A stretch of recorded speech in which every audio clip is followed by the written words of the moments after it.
O tema de hoje, que foi decidido, foi sobre paternidade.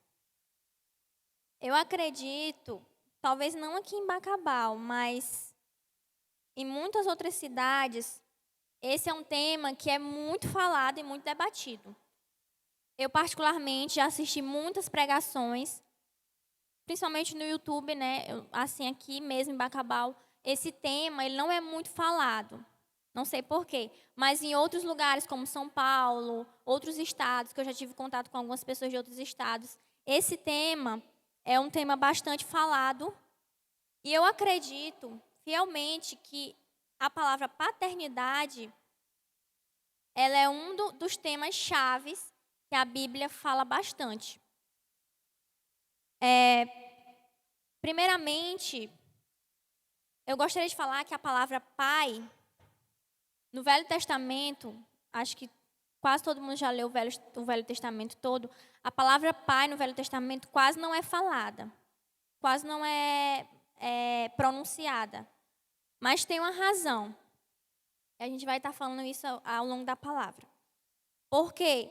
Porque a palavra pai, naquela época dos judeus, no Velho Testamento, era uma palavra que não era utilizada, porque muitos dos judeus, né, dos israelitas, acreditavam que era uma coisa inalcançável ou inadmissível chamar Deus de Pai.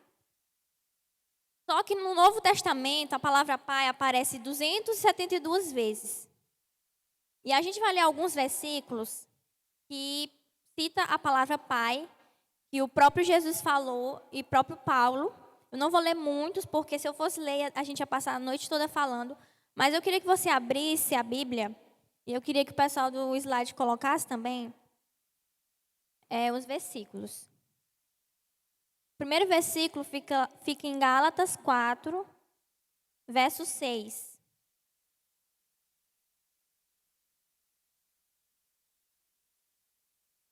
Na versão NVI diz assim: E porque vocês são filhos, Deus enviou o Espírito de seu Filho ao coração de vocês. E ele clama: Abba, Pai. Assim você já não é mais escravo, mas filho. E por ser filho, Deus também o tornou herdeiro. O outro versículo fica em João 4, versículo 23.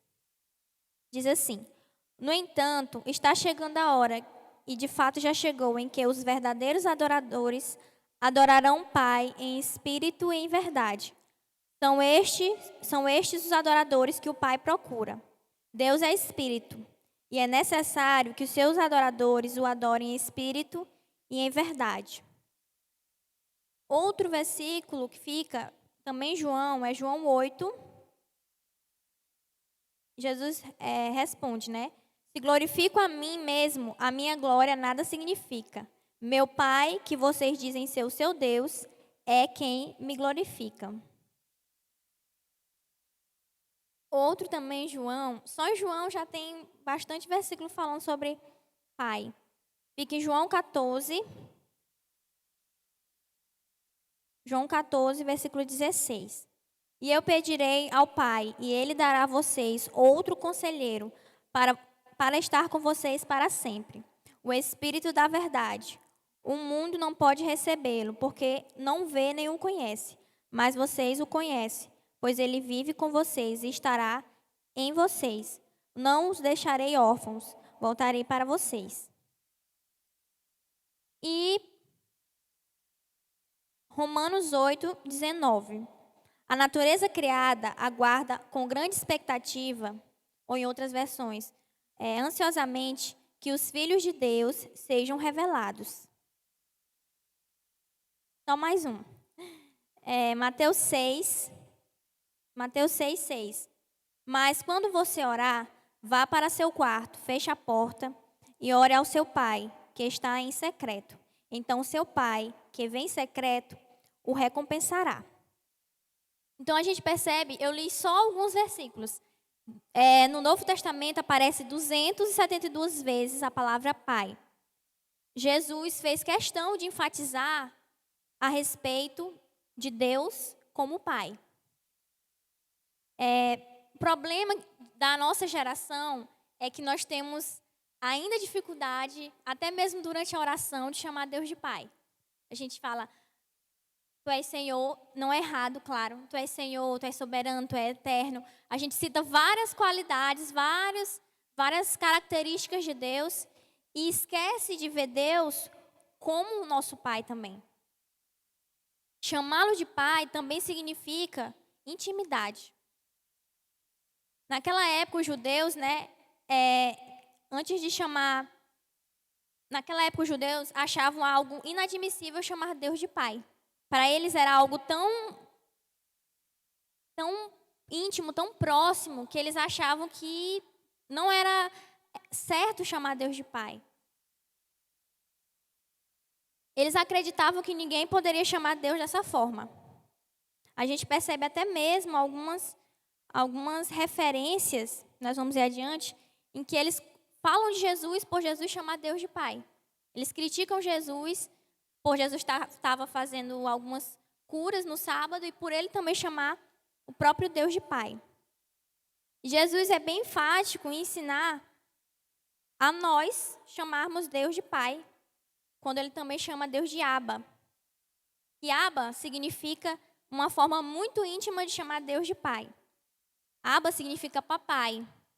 Naquela época, para os judeus, chamar alguém de Abba, ou principalmente Deus de Abba, era você estar se achando muito, com muita moral com Deus, vamos dizer assim. Porque as pessoas lá naquela época que chamavam os seus pais, os filhinhos de 6 anos, 10 anos, chamavam os seus pais de papai. E para eles era algo que não cabia chamar a Deus dessa forma. Nós vamos também ver uma passagem que eu resolvi enfatizar nessa noite. A gente lê alguns versículos em que a palavra fala a respeito de Deus como nosso Pai. Mas eu quero pegar principalmente um texto que nós vamos se aprofundar um pouco nele. Que fica lá em Lucas 15.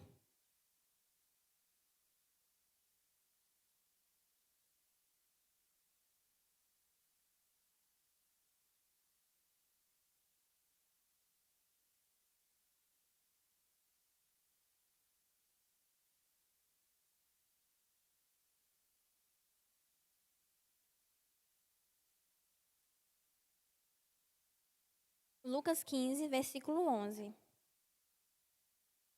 É a parábola do filho perdido, a parábola do filho pródigo, que muitas pessoas conhecem.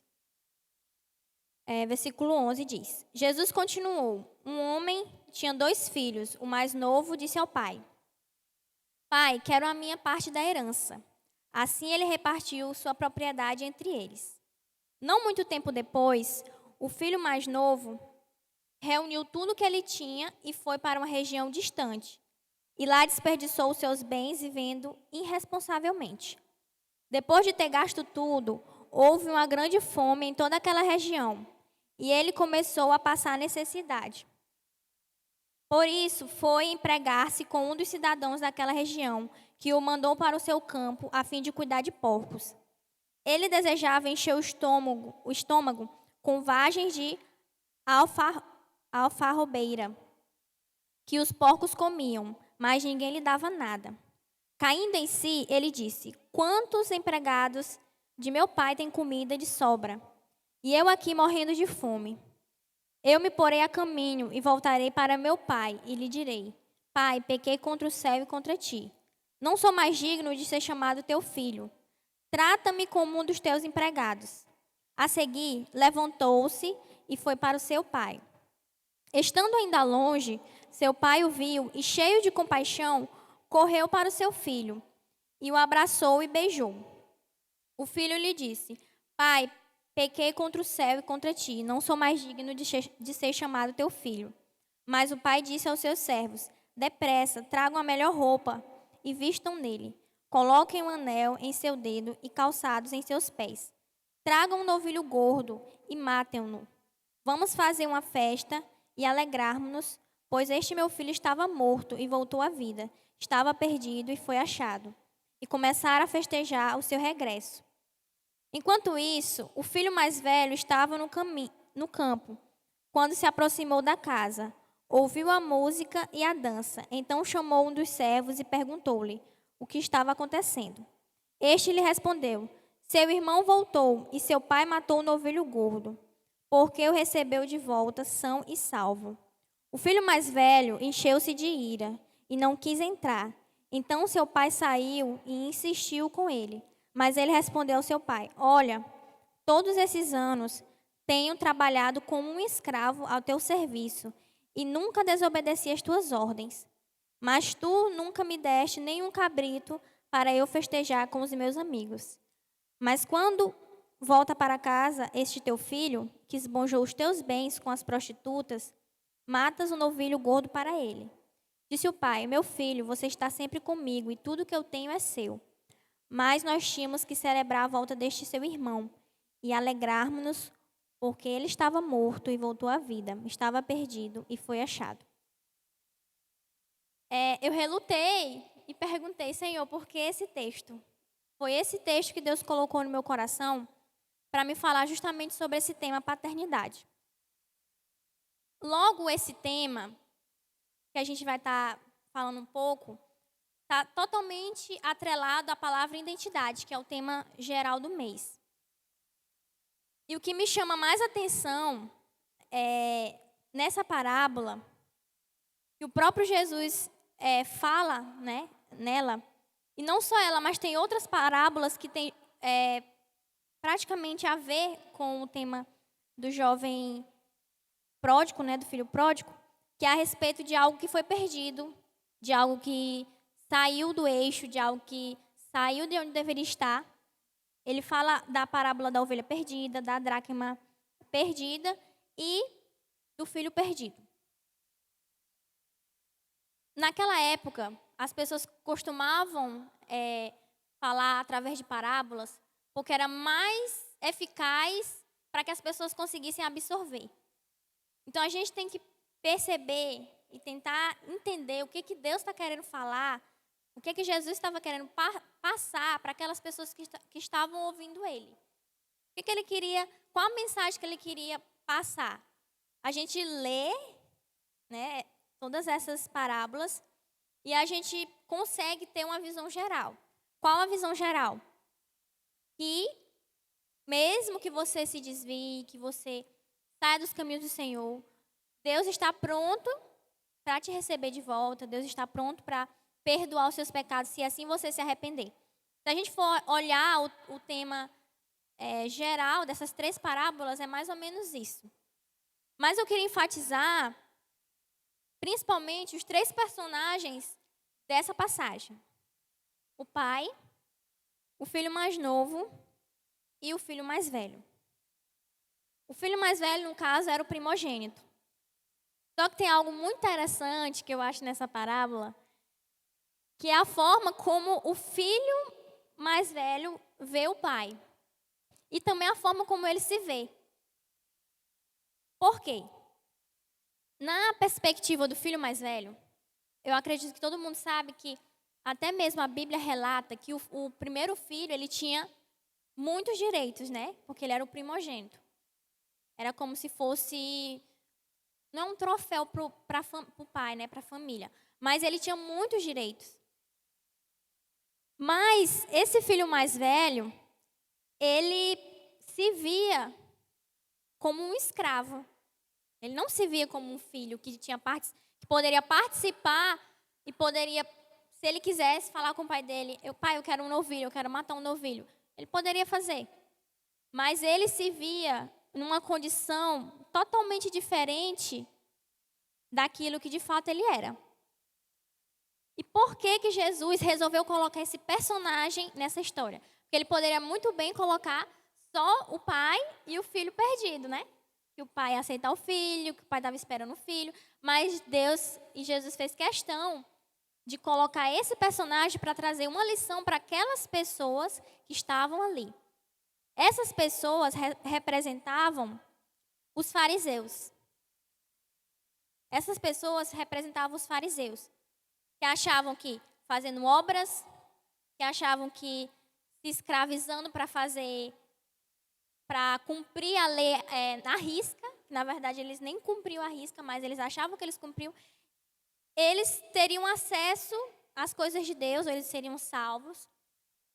Acredito que todos nós sabemos como foi essa luta com relação aos fariseus na época de Jesus, que eles se achavam os superiores, se achavam as pessoas que eram dignas de orar, de irem no templo. Mas Jesus, ele fez questão de colocar esse personagem. E assim, a gente percebe que isso também acontece hoje em dia. A gente sempre tem que olhar para o contexto daquela época e também, de alguma forma, aplicar para a nossa realidade. O que é que Deus ele quer ensinar para a gente com essa história? Então, são 3 personagens principais nessa história que eu queria enfatizar. E enfatizar a questão do pai e do filho. Primeiro, a gente vai falar principalmente com relação à identidade. Nesse contexto, a gente percebe que são os 2 filhos. Um filho resolve pedir herança, e isso também era considerado algo inadmissível naquela época. Seu pai nem morreu ainda, o pai dele nem havia morrido, e ele já falou, não, pai, eu quero minha herança. É a mesma coisa você chegar para o seu pai que tem muitas posses e você chegar e dizer, não, pai, eu quero minha herança. O que o pai ia pensar desse filho? Então, ele fez isso. Praticamente, para algumas pessoas, ele poderia ser uma vergonha por ele ter tomado essa atitude. Mas ele fez e foi para distante de Deus, para distante do seu pai, né? E o outro filho ficou lá. É o filho que achava que fazendo tudo, que indo para a igreja, vamos aplicar isso para a nossa realidade. Indo para a igreja, indo para a célula, fazendo boas obras. Só isso era o bastante para ser considerado uma pessoa de Deus. Só que a gente tem que perceber que, com relação à nossa identidade, quando a gente não entende quem Deus é, a gente nunca vai entender quem nós somos. Talvez esse filho, a gente não tem muitas informações, né? É bem direta a história, mas a gente não tem informações de como aquele filho ele se comportava diante do pai dele. Como ele via o pai dele. Mas com esses versículos a gente percebe de que forma que ele via o pai dele. Né? Ele achava que o pai dele era bom demais para o filho mais novo, que o pai dele não percebia que ele fazia as coisas. Porque ele relata, eu faço tudo aqui, eu sou um escravo para ti e eu não tenho direito disso. Então ele via o pai dele, e vamos colocar na perspectiva de ver a Deus também, porque quando Jesus ele conta essa parábola, ele está colocando para que as pessoas vejam aquele pai como se fosse Deus e aqueles 2 filhos como se fossem realmente pessoas que se consideravam, que acreditavam em Deus, que eram cristãs, né? Então a gente vê 2 realidades diferentes. Aquele rapaz, ele não via o pai dele da forma correta. Ele viu o pai dele de outra maneira. Então, quando nós não entendemos quem Deus é, quando nós não enxergamos pela perspectiva da palavra de Deus quem Deus é, nós também não vamos entender quem nós somos. E uma teologia sem a paternidade gera uma religiosidade. Se você não consegue ver Deus como pai, você só vê Deus como alguém que está a ponto de te crucificar, de te mandar para o inferno se tu não fizer as coisas certinhas, certamente você vai virar uma pessoa religiosa. Porque você vai achar que Deus só vai se agradar de você se você seguir a lei, como os fariseus achavam. Claro e evidente que a gente tem que obedecer à palavra de Deus. Mas também nós sabemos que nós somos pecadores. E uma vez filho, se uma vez Deus te faz filho, sempre vai ser filho. É a mesma coisa de uma realidade, por exemplo, o Gerias. Uma vez Tito sendo filho de Gerias, não tem como Tito não ser mais o filho de Gerias. É o filho de Gerias. Assim é Deus. Se ele te chamou para ser filho dele, ele não vai dizer, eu não quero mais você como meu filho. Se realmente você é filho, não tem como não ser mais filho. Uma vez filho, sempre filho. Então, uma teologia que não vê Deus também como um pai, gera uma religiosidade. Então, eram dois filhos de um mesmo pai, mas cada um tinha uma perspectiva do que o pai era. Cada um via Deus de uma forma. E isso acontece muito na nossa realidade. Cada um de nós temos uma perspectiva de várias coisas. Por exemplo, eu posso ter uma perspectiva da política de uma forma, você pode ter outra perspectiva da política de outra forma. E cada um tem a sua particularidade, cada um tem a sua visão. E na questão dessa história também era assim, os dois filhos tinham uma visão do pai totalmente diferentes, né? Totalmente diferente. A grande questão e o problema da nossa geração é que ela quer ver Deus na sua própria perspectiva. Não busca conhecer a Deus pela perspectiva da palavra de Deus, pela própria palavra dele. A gente busca conhecer e dizer que conhece a Deus pelas nossas experiências, pela experiência do outro. Eu vou contar um testemunho. Eu gostava muito, assim que eu me converti, eu gostava muito de assistir testemunhos, aqueles testemunhos. Nossa, uma pessoa quase morreu, aí teve um encontro com Deus numa outra vida, numa outra dimensão. Aí eu pensava assim, poxa, isso que é ter um encontro com Deus, cara. Você tem que passar por isso para ter um encontro. Assim que eu comecei, há uns 6 anos atrás, eu tinha essa perspectiva. E Deus foi começando a mudar e me falar que não era bem assim. Cada caso, cada história é uma história. Cada pessoa teve que passar por um processo para enxergar Deus. Mas a gente acaba aderindo isso. De querer ver Deus na perspectiva das outras pessoas, nas experiências das outras pessoas. E acaba que nunca conhece Deus verdadeiramente, porque se apoia nas experiências dos outros. Não busca ter experiências com Deus, não busca procurar saber quem Deus é na sua palavra. Então, a questão da nossa geração é essa, e se inspirar em testemunho de outras pessoas, se inspirar em palavras de outras pessoas, e acaba tendo um relacionamento com Deus raso. Então, eu queria que você abrisse lá em Romanos 8.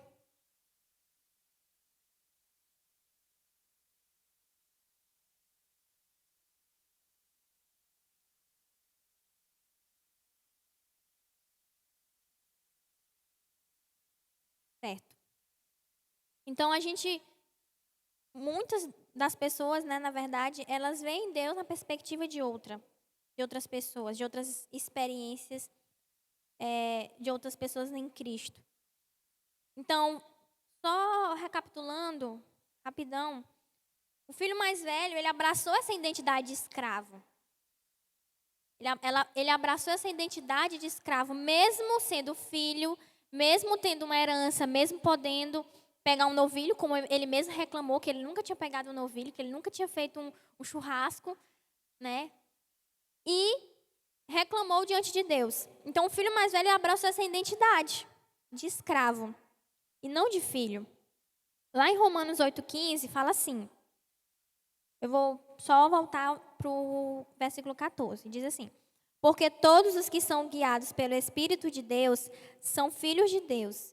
Pois vocês não receberam um espírito que os escravizem para novamente temerem, mas receberam um espírito que os torna filhos por adoção, por meio do qual clamamos Abba, Pai.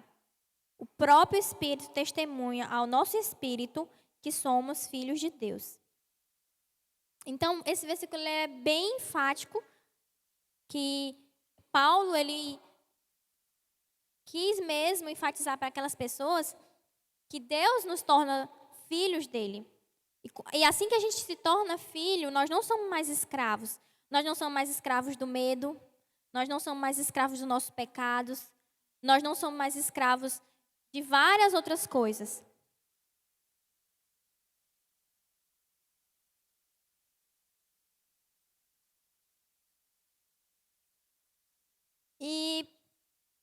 como acabei de falar, a nossa geração ela não conhece a Deus como realmente deveria conhecer, que é Deus como nosso Pai. E a gente acaba acreditando nos nossos achismos, como o próprio filho mais velho acreditou. E achava que Deus o tratava diferente do filho mais novo. Ele acreditou, ele pegou aquele achismo, acreditou que o pai o tratava de uma forma diferente, que o filho mais novo teria mais coisas do que ele, mais oportunidades do que ele. E assim acontece com a gente. Muitos de nós acreditamos nos nossos achismos a respeito de Deus. E não procuramos realmente conhecer a Deus na sua palavra, que é onde de fato ele se revela quem ele é. A geração de hoje ela é muito superficial, ela sempre quer as coisas rápidas, ela quer, por exemplo, vamos citar, tem muitas empresas que já se adaptaram. O Pix, por exemplo. Como ele diz, é só um piscar e o dinheiro já chegou. É algo muito rápido. A nossa geração está acostumada com as coisas rápidas. É uma comida que é 3 minutos, é um dinheiro que você transfere e é coisa de 10 segundos para chegar na sua conta. Então, a nossa geração está muito acostumada com as coisas rápidas. Só que conhecer a Deus não é algo, eu me converti, pronto, já conheço tudo sobre Deus. Já sei quem Deus é. Esse é o nosso grande problema. Quando eu me converti, vou citar novamente, eu queria fazer muitas coisas, eu era muito empolgada. E eu queria, às vezes, atropelar o tempo das coisas que era para mim fazer, porque na minha perspectiva, eu já sabia, eu já tinha entendimento. E Deus não me permitiu viver certas coisas porque eu não estava preparada. Mas por causa dessa mentalidade de nós acharmos que conhecer a Deus é algo instantâneo, saber das coisas a respeito de Deus é algo instantâneo, nós não conhecemos e nós não nos adaptamos, na verdade, com isso. Então, a geração de hoje prefere as coisas rasas, os relacionamentos são rasos. Muitas pessoas começam um relacionamento e terminam também no piscar de olhos. Tudo, praticamente, hoje na nossa vida, é raso, é superficial. Tem muita coisa que o ser humano já substituiu, ou uma empresa já substituiu, por exemplo, uma pessoa por uma máquina. Tipo, tudo muito superficial. E a gente esquece que conhecer a Deus é sobre intimidade, é sobre relacionamento, é sobre profundidade, é sobre gastar tempo, é sobre não é nem gastar, investir tempo, é sobre reservar, ter aquele momento com Deus. Mas a gente está tão adaptado a essa geração, a gente se acostumou tanto, que as coisas são tão rápidas, são tão superficiais, que a gente quer ter o nosso relacionamento com Deus e acaba transferindo isso para a nossa vida com Deus. Então, é algo que nós devemos atentar hoje em dia. Por mais que o mundo pregue que as coisas têm que ser rápidas, têm que ser instantâneas, conhecer a Deus não é algo assim, instantâneo, não é algo do dia para o outro. É um processo. Então, eu quero só enfatizar 3 pontos para a gente fixar sobre o tema. Eu falei sobre identidade, falei sobre paternidade, porque eu penso assim, eu ia falar sobre algumas outras coisas, mas eu senti, né, Deus falando comigo, para me enfatizar também a questão da identidade. A nossa identidade. Então, a paternidade espiritual, ela faz a gente entender, como eu falei anteriormente, quem nós somos. Se nós não conhecemos a Deus, nós não vamos nos conhecer. Nós até podemos achar que os nossos gostos, as nossas vontades, as nossas preferências, a nossa personalidade vai definir quem nós somos. Muitas pessoas dizem, minha personalidade é assim. Meu jeito é assim, eu gosto disso, eu gosto daquilo. E eu sou desse jeito. Eu já falei muito isso. Eu sou assim. Quem gostar de mim tem que gostar do jeito que eu sou. Mas não é bem assim. Se fosse para a gente ser do jeito que a gente quer, Deus não teria estipulado ou teria falado que nós devemos ser imitadores dele. Nós não devemos procurar para a gente uma identidade que nós nos agradamos. Mas, primeiramente, devemos buscar quem Deus quer que nós sejamos. Claro que todo mundo não vai se parecer, isso é óbvio. Cada um de nós temos uma particularidade, temos algo específico que pertence a nós. Deus deu a nós. Mas nós precisamos realmente imitar a Deus. Quem é a nossa referência para imitar a Deus? O próprio Jesus. Então, a paternidade espiritual, ela faz a gente entender quem nós somos. Primeira coisa que nós falamos é que nós somos filhos. Deus nos fez filhos a partir do momento que nós nos convertemos, que nós aceitamos Ele em nossa vida, Ele nos deu a identidade de filho. Se eu sou filho, eu carrego um DNA do meu pai. Se eu sou filho, eu vou carregar características do meu pai. Por exemplo, certamente vocês carregam traços dos pais de vocês. Porque isso foi repassado pelo DNA, pelo código genético. E na nossa vida espiritual também é assim. Nós precisamos manifestar características do caráter de Deus. Para que o mundo veja Deus em nossas vidas. Para que o mundo veja Jesus em nossas vidas. Então, a primeira característica de que nós somos é que nós somos filhos. A segunda é que nós temos uma herança.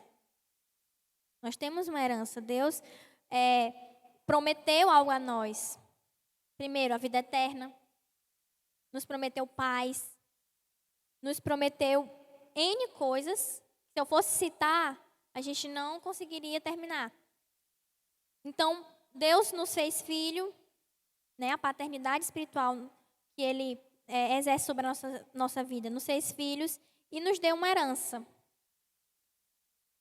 O segundo ponto é que a paternidade espiritual, ela cura e ela nos liberta.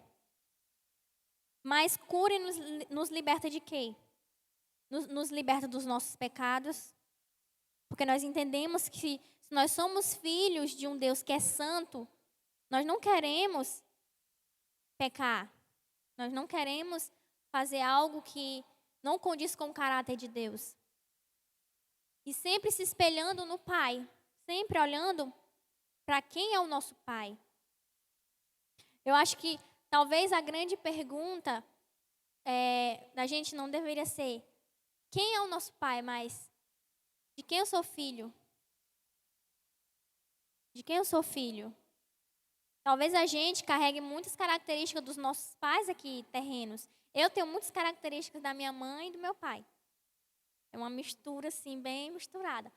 Mas nós não devemos reproduzir totalmente as características dos nossos pais daqui.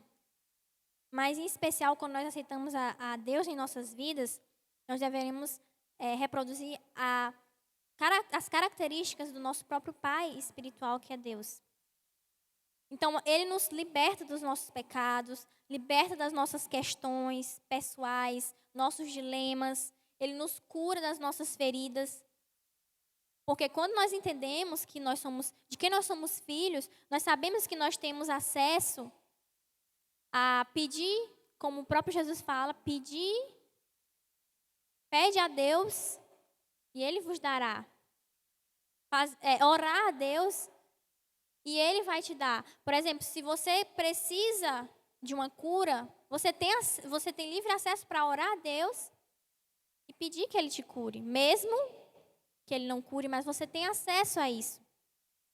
Então, ele te cura, ele te liberta, ele resolve os seus dilemas, as suas questões. Tudo isso por você ser filho dele. O terceiro ponto e último é que a paternidade espiritual, ela te direciona.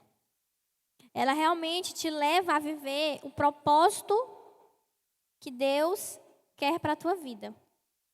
Ela te direciona em vários aspectos, como, por exemplo, teu testemunho. Ela te direciona no teu trabalho, ela te direciona na tua escola, na tua faculdade. Ela te direciona naquilo que Deus quer para a tua vida. Não sei, Deus são coisas particulares. Deus tem algo para cada um de nós.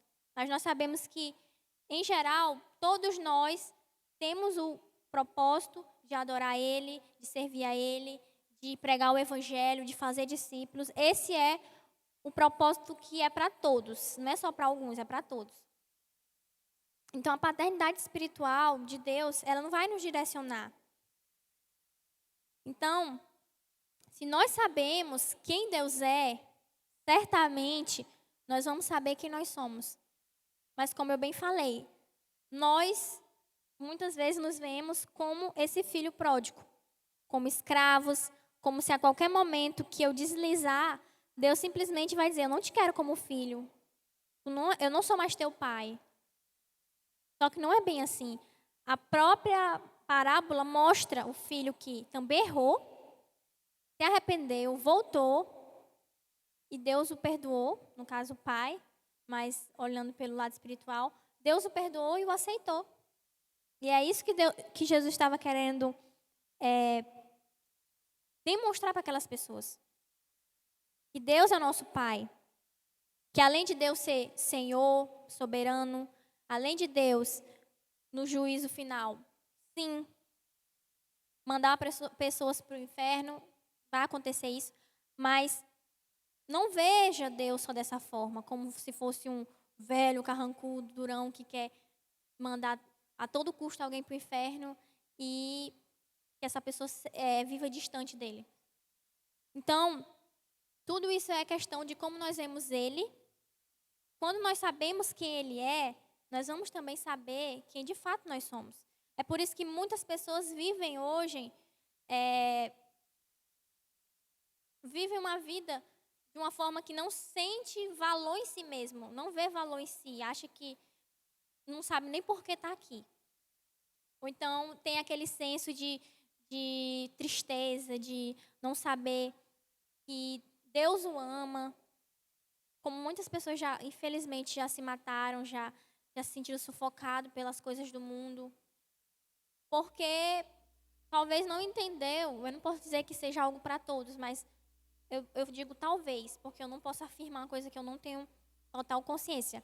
Mas talvez essas pessoas, elas não viam Deus como um Deus Pai, um Deus de amor, um Deus que perdoa, um Deus que aceita, sim, se você se arrepender. Então, nós precisamos buscar saber quem Deus é, para que nós possamos saber quem nós somos. Porque a gente vai finalizar esse tema, né, que é a identidade. E foi bem enfático, porque a gente passou, foi 3 semanas, não foi, Jerez? Falando sobre esse tema. Um foi online e os outros 2, que esse é o último, presencial. E foi um tema que fala muito comigo, porque foi um tema que me libertou num momento muito difícil da minha vida, em 2016, que eu tive depressão antes eu tive ansiedade, e depois da ansiedade eu me curei da ansiedade, eu tive uns longos meses aí de depressão, e foi aí que Deus começou a me mostrar quem eu era, porque eu não tinha senso de valor, eu não sabia de fato quem eu era. Eu simplesmente me via como as pessoas falavam a respeito de mim. Eu não me via como de fato eu era em Deus. Então isso me curou, isso me libertou. E é por isso que é um tema que sempre que eu posso, eu estou falando, eu estou compartilhando, porque foi algo que Deus ministrou profundamente na minha vida. Então sempre que eu posso, eu compartilho, porque eu sei que tem muitas pessoas que apesar de estar sorrindo, como eu fingia, vinha para cá. Nessa época eu já estava tendo um bom relacionamento com Deus, mas mesmo assim passei por isso. E eu entendo que hoje eu agradeço a Deus por eu ter passado, porque se eu não tivesse passado, eu não seria quem eu sou hoje. Então, tem muitas pessoas que vêm para cá, sorrem, estão no seu trabalho, estão sorrindo, mas dentro de si, só ela e Deus sabe o que elas carregam. São dores, são dificuldades, dilemas, e muitas pessoas não sabiam o que eu passei. Eu só compartilhei para minha líder, nem os meus pais eu compartilhei porque eu achava que eles não iam entender. Né? Eles não iam entender. Porque para os nossos pais, tu tem tudo, por que tu tá dessa forma, não tem necessidade de estar, tu tem tudo, não falta nada para ti. Mas só eu e Deus sabe os dilemas dentro de mim, interno. Então, foi isso que mudou muita coisa que eu pensava a respeito de Deus. Foi um tema que mudou mesmo. Eu até divulguei um livro, né, indiquei um livro que eu li, que é Paternidade Bem Resolvida, Fabiano Ribeiro. É um livro muito bom para quem deseja saber mais a respeito, esclarecer algumas coisas, não que a Bíblia não seja o suficiente, porque a Bíblia é, mas esse livro também vai te abrir muitos leques a respeito da paternidade. Esse livro ele é muito bom, eu particularmente li ele e Deus falou grandemente ao meu coração. E, no mais, é isso. Não me estendi, viu, Tiago? Eu queria que a gente orasse.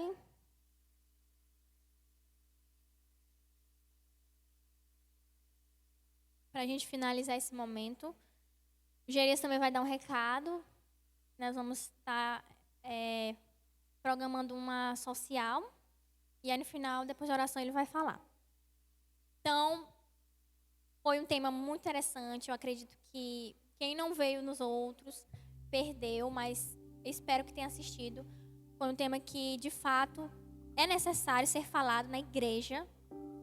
E aonde a gente for, se a gente tiver oportunidade, no meu trabalho, já conversei com a menina sobre isso. Sempre que eu tenho oportunidade, eu sempre estou conversando sobre esse tema, porque eu vejo em muitas pessoas que eu converso que elas também têm dilemas com respeito a quem elas são. Acreditam muito no que as pessoas dizem, nas opiniões dos outros. Às vezes os próprios pais da gente não entendem, às vezes o que estão falando, mas falam no impulso e acaba machucando a gente, e isso acaba afetando a nossa vida. Mas eu queria orar para que Deus ele venha tratar isso nas nossas vidas. Eu não conheço o coração de ninguém, só o meu, talvez nem o meu totalmente, mas Deus conhece. E vamos orar. Senhor Deus, muito obrigada, Pai, porque Tu nos quis como filhos, Tu nos chamou para fazer parte, Deus, da Tua herança. Tu nos deu a oportunidade, Senhor, de fato, te chamar de paizinho, de papai. Tu nos deu a oportunidade, Senhor, de ter um relacionamento próximo, íntimo com o Senhor. Deus, obrigada porque se não fosse pelo sacrifício de Jesus, nós não estaríamos aqui, nós não tomaríamos parte do Teu reino, mas nós temos parte no Teu reino, Senhor. O Senhor nos chamou para ter uma identidade enraizada em Ti, uma identidade que está cravada em Ti, Senhor. Pai, que nós possamos nos parecer mais e mais contigo, que é o nosso Pai. Que nós possamos carregar a identidade que de fato o Senhor estabeleceu para as nossas vidas. Que nós possamos, Senhor, nos parecer contigo, que nós possamos manifestar o Teu caráter. Porque foi para isso, Deus, que Tu nos salvou, Tu nos libertou, para que nós possamos manifestar a Tua essência, Pai. Pai, nós Te agradecemos, porque o Senhor tem cuidado de nós como um paizinho que se importa, como um pai que supra as nossas necessidades, como um pai que está em todos os momentos da nossa vida, independente da situação, Pai. Tu tens cuidado de nós, Tu tens estado em cada detalhe. E se nós temos o que nós temos hoje, é por causa da Tua graça, da Tua misericórdia, do Teu amor, Senhor, infinito por nós. Muito obrigada, Senhor, porque Tu és imutável, Tu não muda. Nós mudamos, nós somos falhos, pecadores, nós não somos dignos, mas ainda assim Tu nos ama e nos escolheu chamar de filhos, nos adotou, nos fez fazer parte do Teu reino. Obrigada, Deus, por nos permitir fazer parte da Tua família. Obrigada, Deus, porque diante de todas as circunstâncias, Tu cuidou das nossas vidas e cuida de nós. Eu te agradeço por esse momento,